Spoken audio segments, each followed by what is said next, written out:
Pour bien comprendre le fonctionnement des populations de saumon dans le contexte du changement climatique, nous avons besoin de connaître leur comportement, en particulier au moment de la reproduction. Le saumon est une espèce migratrice qui naît ici même en eau douce, où elle va rester pendant plusieurs années avant d'entreprendre sa longue migration, soit vers la mer d'Irlande ou les îles Féroé, ou alors vers le détroit de Davis à l'ouest du Groenland.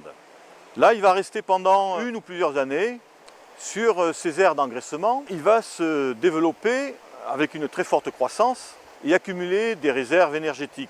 Puis au bout d'un an ou deux, il va revenir vers sa rivière natale et remonter progressivement vers les zones de frayère en amont des rivières. Pendant la remontée, le saumon arrête de s'alimenter et vit sur ses réserves.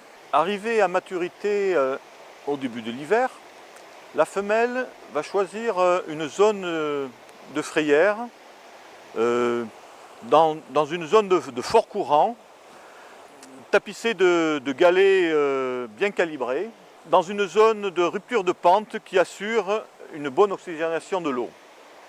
Et c'est là qu'elle va installer sa frayère. On voit ici une tache claire qui correspond à la frayère. C'est une zone qu'elle a dégagée par ses creusements et nettoyé le substrat des sédiments fins qui le colmatent. Si les conditions de début et de température sont favorables, la femelle va déposer tous ses œufs en 2 ou 3 jours dans une succession de 5 à 10 nids.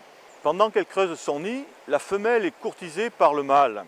Elle a choisi ce mâle pour sa vigueur, la couleur de sa robe, sa motivation.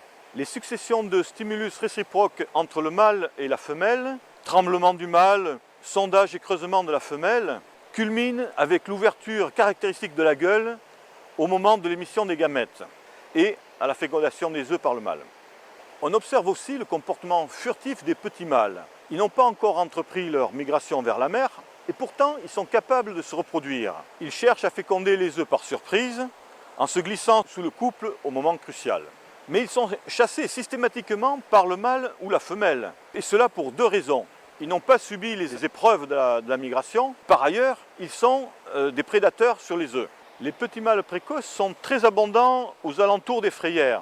Ils jouent un rôle très important dans les petites populations de saumon, car ils compensent les faibles effectifs des mâles migrateurs et ils augmentent la diversité génétique de la population. Dans le contexte du changement climatique, la stratégie de la maturation précoce peut être appelée à se développer dans la mesure où les augmentations de température vont favoriser la croissance et la maturation des juvéniles. Par contre, les hausses de température hivernales vont avoir un impact négatif sur la reproduction. Pour toutes ces raisons, la nivelle, située à la limite sud de l'aire de répartition du saumon, constitue une sentinelle du changement climatique et justifie la poursuite des études de recherche approfondies.